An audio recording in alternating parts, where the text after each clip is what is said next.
سوال کیا گیا کہ کیا شیطان اور جن انسان کے اندر داخل ہوتے ہیں، متاثر ہوتا ہے انسان اس سے، اور اس سے کیسے بچا جائے؟ تو شیخ نے جواب دیا کہ جن انسان کے اندر داخل ہوتا ہے، اور یہ داخل ہونا اس کا آدمی کے جسم میں ایک عام سی بات ہے، یا تو عشق کے ذریعے عورت کے جسم میں داخل ہوتا ہے، یا مرد کے جسم میں عورت داخل ہوتی ہے، اسی طرح سے یا تو تکلیف پہنچانے کے مقصد سے داخل ہوتا ہے، یا کسی اور سبب کے لیے داخل ہوتا ہے۔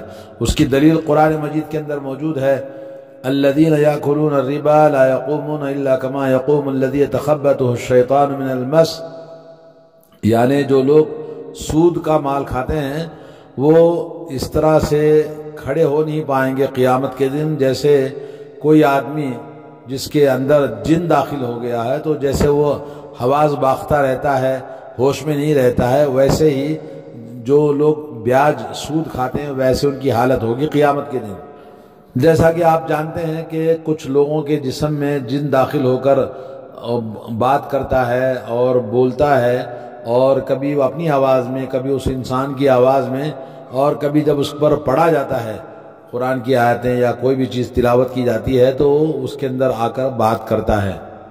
اور جن اور شیاطین جب کسی انسان کے جسم میں داخل ہوتے ہیں تو ان کے نفسیاتی اور اعصابی امراض کا اثر ہوتا ہے، جیسے پاگل پن ہے، جیسے غم یا بہت زیادہ دکھ ہے، بے چینی ہے، مرگی، وسوسے وغیرہ مبتلا کرنا، نگاہ اچک لیتا ہے، وہم میں مبتلا کر دیتا ہے، دو آدمیوں کے درمیان تفریق پیدا کر دیتا ہے جن اور شیاطین، اور بعض جنسی اور بعض نسوانی امراض کا مریض بن جانا، اور مالی نقصان کا پہنچانا وغیرہ وغیرہ۔ ان کے علاوہ بے شمار امراض ہیں جن کے ذریعے شیطان اور اولاد آدم کو تکلیف دیتا ہے، جیسا کہ قرآن مجید کے اندر اللہ نے فرمایا ثم لآتینہم من بین ایدیہم ومن خلفہم وعن ایمانہم وعن شمائلہم ولا تجد اکثرہم شاکرین۔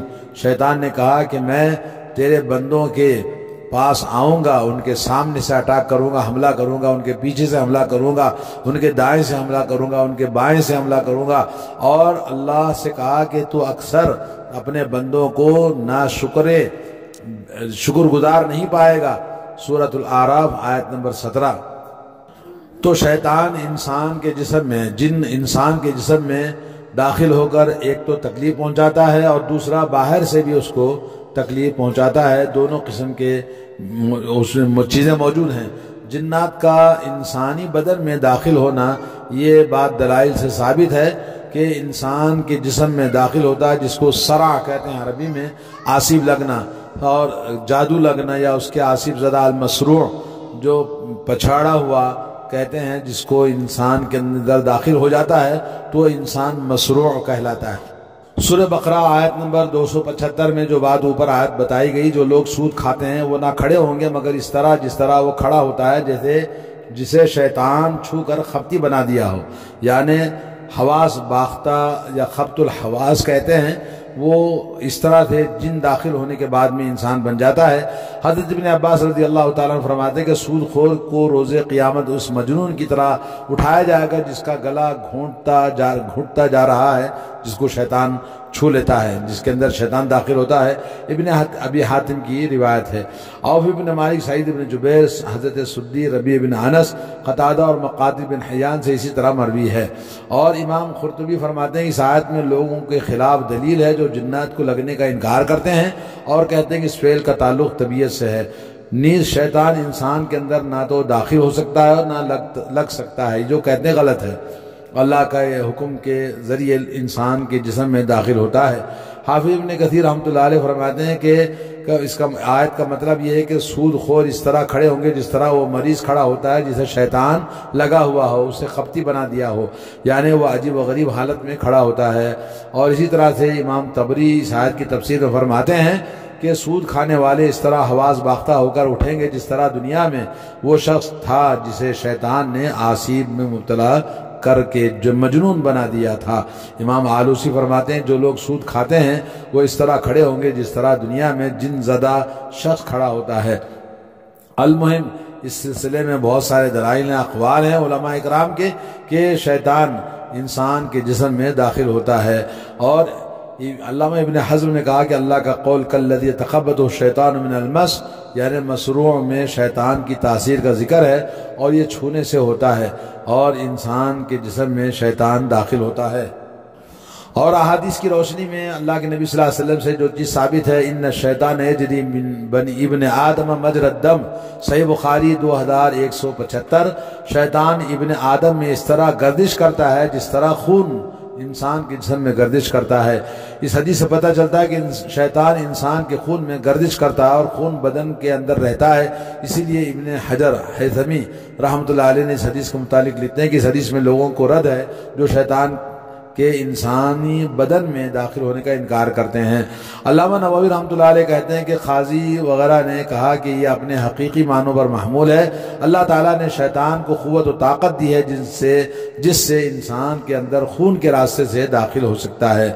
حضرت عثمان ابن ابی العاص کہتے ہیں کہ لما استعملنی رسول اللہ صلی اللہ علیہ وسلم علی طائف، یعنی رسول اللہ صلی اللہ علیہ وسلم کے بارے میں حضرت عثمان بن ابی العاص کہتے ہیں کہ جب مجھے رسول اللہ صلی اللہ علیہ وسلم نے طائف کا عامل مقرر کیا، گورنر مقرر کیا، تو مجھے نماز میں کچھ ادھر ادھر کا خیال آنے لگا، یہاں تک کہ مجھے یہ یاد نہیں رہتا کہ میں کیا پڑھتا ہوں۔ جب میں نے یہ حالت دیکھی تو میں سفر کر کے رسول اللہ صلی اللہ علیہ وسلم کی خدمت میں پہنچا تو آپ نے فرمایا کیا ابن ابی العاص ہو؟ میں نے کہا جی ہاں اللہ کے رسول صلی اللہ علیہ وسلم۔ تو آپ صلی اللہ علیہ وسلم نے سوال کیا تم یہاں کیوں آئے ہو؟ میں نے عرض کیا کہ اللہ کے رسول مجھے نماز میں طرح طرح کے خیالات آتے ہیں، یہاں تک کہ مجھے یہ بھی خبر نہیں رہتی کہ میں کیا پڑھ رہا ہوں۔ آپ صلی اللہ علیہ وسلم نے فرمایا کہ یہ شیطان ہے، تم میرے قریب آؤ۔ میں آپ کے قریب ہوا اور اپنے پاؤں کی انگلیوں پر 2 زانوں بیٹھ گیا۔ آپ صلی اللہ علیہ وسلم نے اپنے مبارک ہاتھ سے میرے سینے پہ تھپتھپایا اور اپنے منہ کا لعاب میرے منہ میں ڈالا اور شیطان کو مخاطب کر کے فرمایا اخرج عدو اللہ کے دشمن نکل جاؤ۔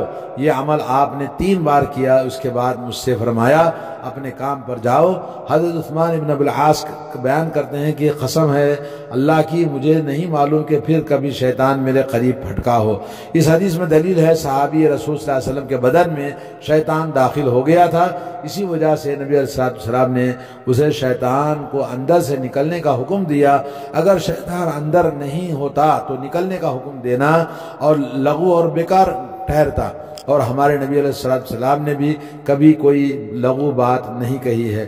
علامہ البانی رحمۃ اللہ علیہ فرماتے ہیں کہ حدیث صریح دلیل ہے کہ کبھی شیطان انسان کی شکل اختیار کرتا ہے اور اس میں داخل ہو جاتا ہے، اگرچہ مومن اور صالح آدمی ہی کیوں نہ ہو۔ ایک اور حدیث ہے حضرت یعلا بن مرہ سے روایت ہے کہ نبی کریم صلی اللہ علیہ وسلم کے پاس ایک عورت اپنے بچے کے ساتھ آئی جسے جنون ہو گیا تھا۔ نبی کریم صلی اللہ علیہ وسلم نے فرمایا اے اللہ کے دشمن نکل جا، میں اللہ کا رسول ہوں۔ وہ کہتے ہیں کہ بچہ ٹھیک ہو گیا تو اس عورت نے آپ کو 2 مینڈھے، کچھ دودھ اور گھی ہدیہ کیا۔ آپ صلی اللہ علیہ وسلم نے فرمایا اے یعلا دودھ، گھی اور 1 مینڈھا لے لے اور 1 مینڈھا اسے واپس کر دو۔ اللہ کے نبی صلی اللہ علیہ وسلم نے اس کے ہدیے کو قبول فرمایا۔ یہ حدیث بہت سارے طرق سے مروی ہے۔ اس حدیث سے ثابت ہوتا ہے کہ نبی کریم صلی اللہ علیہ وسلم نے شیطان کو مخاطب کیا جو بچے میں داخل ہو کر اس کی عقل میں فطور پیدا کر دیا تھا۔ جب شیطان کو نبی علیہ السلام نے رسول ہونے کا واسطہ دے کر بچے کے اندر سے نکلنے کا حکم دیا تو بچہ درست ہو گیا اور شیطان اس کے اندر سے نکل گیا۔ ایک اور حدیث ہے حضرت خارجہ بن سلط تمیمی رضی اللہ تعالیٰ عنہ کے چچا سے مروی ہے، وہ نبی کریم صلی اللہ علیہ وسلم کے پاس آئے اور اسلام قبول کیا، پھر آپ صلی اللہ علیہ وسلم کے پاس سے واپس لوٹ گئے۔ ان کا گزر ایک قوم کے پاس سے ہوا جن کے پاس ایک آدمی جنون کی وجہ سے لوہے سے بندھا ہوا تھا۔ ان لوگوں نے کہا کہ بتلایا گیا ہے کہ تمہارے ساتھی یعنی نبی علیہ السلام نے بھلائی لائی ہے، تو کیا آپ کے پاس کچھ ہے جس کے ذریعے آپ اس کا علاج کر سکیں؟ تو میں نے اس پر سورہ فاتحہ کے ذریعے دم کر دیا، بس ٹھیک ہو گیا۔ تو انہوں نے مجھے 100 بکریاں دی۔ میں نبی کریم صلی اللہ علیہ وسلم کے پاس آیا اور آپ کو خبر دی۔ نبی علیہ السلام نے کہا کیا یہی تھا؟ مسدد نے کہا کہ دوسری جگہ ہے کہ کیا اس کے علاوہ بھی پڑھا تھا؟ تو میں نے کہا نہیں۔ آپ صلی اللہ علیہ وسلم فرمایا اسے لے لو، میری عمر کی قسم جس نے باطل دم کے ذریعے کھایا اس کا بوجھ اور گناہ اس پر ہے، تو نے تو صحیح دم کے ذریعے کھایا ہے، تم پر کوئی گناہ نہیں ہے۔ یہاں ایک آدمی کا ذکر ہے جسے مجنون ہو گیا تھا، جو آسیب زدہ جن سوار ہونے کی وجہ سے تھا۔ جب اس پر سورہ فاتحہ پڑھ کے دم کیا گیا تو وہ درست ہو گیا۔ تو معلوم یہ ہوا کہ جن داخل ہوتا ہے، اور جن کے داخل ہونے کے بعد اگر کوئی آدمی دم کرے اور اس کے بعد کچھ ملے تو اس کے بدلے میں اگر ہدیہ دے تو لے سکتے ہیں۔ اور اللہم انی اعوذ بکا من الہدم واعوذ بکا من الترد واعوذ بکا من الغرق والحرق والحرم واعوذ بکا ان یتخبطنی الشیطان عند الموت واعوذ بکا ان اموت فی سبیلک مدبرا واعوذ بکا ان اموت لدیغا۔ صحیح سنن ابی داؤد اور شیخ البانی نے اس حدیث کو سنن نسائی میں بھی صحیح قرار دیا ہے۔ اس کا ترجمہ یہ ہے، اے اللہ میں گرنے، ڈوبنے، جلنے، بڑھاپے سے تیری پناہ مانگتا ہوں، اور تیری پناہ مانگتا ہوں کہ مجھے شیطان موت کے وقت خفتی نہ بنا دے، شیطان نہ آ جائے، اور تیری پناہ طلب کرتا ہوں کہ راہ جہاد سے پیٹ پھیرتے ہوئے مارا جاؤں، اس سے پناہ مانگتا ہوں، اور میں تیری پناہ چاہتا ہوں اس بات سے کہ ڈسنے سے مارا جاؤں۔ ابن اثیر رحمہ اللہ کہتے ہیں کہ اعوذ بکا یتخبطنی الشیطان، یعنی شیطان مجھے پچھاڑ دے اور میرے ساتھ کھیلے، یعنی موت کے وقت میں، یہ معنی ہے۔ علامہ مناوی نے اپنی کتاب فیض میں عبارت شرح کیا ہے، اور میں تجھ سے پناہ مانگتا ہوں کہ شیطان مجھ سے موت کے وقت خفتی کر دے، کہ وہ مجھ سے چمٹ جائے اور میرے ساتھ کھیلنا شروع کر دے، اور میرے دین عقل میں فساد پیدا کر دے موت کے وقت، یعنی نزا کے وقت، سکرات کے وقت میں، جس وقت پاؤں ڈگما جاتے ہیں اور عقلیں کام کرنا چھوڑ دیتی ہیں اور حواس جواب دے جاتے ہیں، اور بعض اوقات شیطان انسان پر دنیا کے چھوڑتے ہوئے وقت غلبہ پا لیتا ہے، اسے گمراہ کر دیتا ہے اور اسے توبہ سے روک دیتا ہے۔ اسی طرح سے ایک اور دعا ہے، حضرت انس بن مالک رضی اللہ تعالیٰ عنہ سے مروی ہے کہ نبی کریم صلی اللہ علیہ وسلم کہتے تھے، اللہم انی اعوذ بک من الجنون والجذام والبرص وسیء الاسقام۔ سنن ابو داؤد کی حدیث ہے، اے اللہ جنوں، پاگل پن، جذام بیماری اور کوڑی کی بیماری، برس اور برے امراض سے تیری پناہ مانگتا ہوں۔ امام قرطبی کہتے ہیں کہ مس سے مس ہی جنون ہے۔ اور ابن ابی سعید سے ابو سعید رضی اللہ تعالیٰ عنہ سے روایت ہے، ایک اور حدیث میں رسول اللہ صلی اللہ علیہ وسلم فرمایا، اذا تثاوب احدکم فلیضع یدہ علی فیہ فإن الشیطان یدخل مع التثاوب۔ سنن ابو داؤد میں حدیث ہے، ابو سعید خدری رضی اللہ تعالیٰ سے مروی کہ انہوں نے کہا، نبی کریم صلی اللہ علیہ وسلم نے فرمایا، جب تم میں سے کسی کو جماہی آئے، منہ کھولے، تو اپنا ہاتھ اپنے منہ پر رکھ لیا کرو، کیونکہ شیطان جماہی کے ذریعے اندر انسان کے داخل ہو جاتا ہے۔ علامہ ابن حجر فتح الباری میں لکھتے ہیں، یہاں دخول حقیقی معنی پر محمول ہے، اور یہ بھی کہا کہ دخول سے تمکن مراد ہے، شیطان اس پر حاوی ہو جاتا ہے۔ ایک اور حضرت عطا بن رباح کہتے ہیں کہ رسول اللہ، انہوں نے کہا کہ مجھ سے ابن عباس رضی اللہ تعالیٰ عنہ نے کہا، کیا میں تم کو جنت کی ایک عورت نہ دکھاؤں؟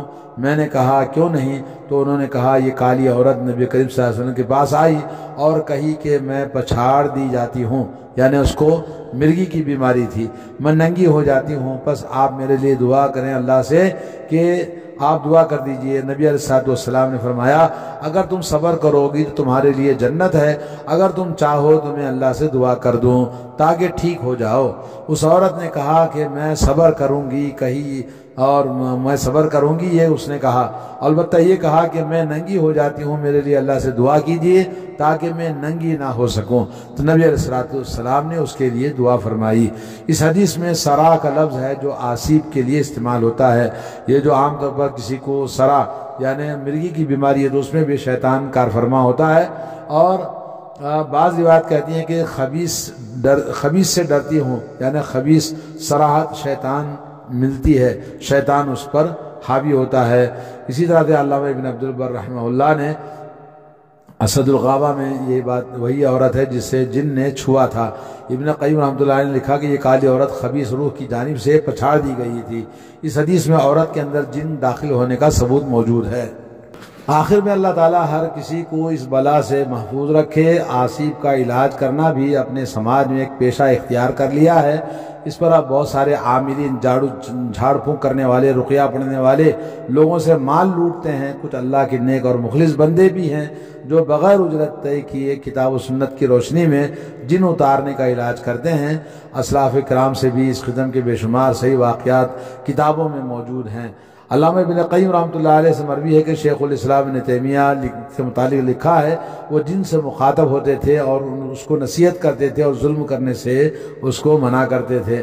تو بہرحال جن کا لگنا حقیقی طور پر ہم دیکھ سکتے ہیں معاشرے میں، تو آج بہت سارے عورتوں کو، بہت سارے مردوں کو جن لگا ہوا ہے، اس کے اسباب کیا ہیں، پھر اس کی ایک الگ تفصیل ہے، انشاءاللہ پھر بتائیں گے۔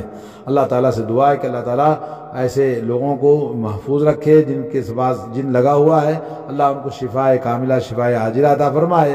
اور انسانی بدن میں جن کا دخول ہونا، اس کا نکلنا یا نکالنا، بعض کا مسلمان ہو جانا لکھا ہوا ہے، وہ حق بجانب ہے، ان کی باتیں کتاب و سنت کی روشنی میں صحیح ہے۔ وصلی اللہ علی نبینا محمد وعلی آلہ وصحبہ اجمعین۔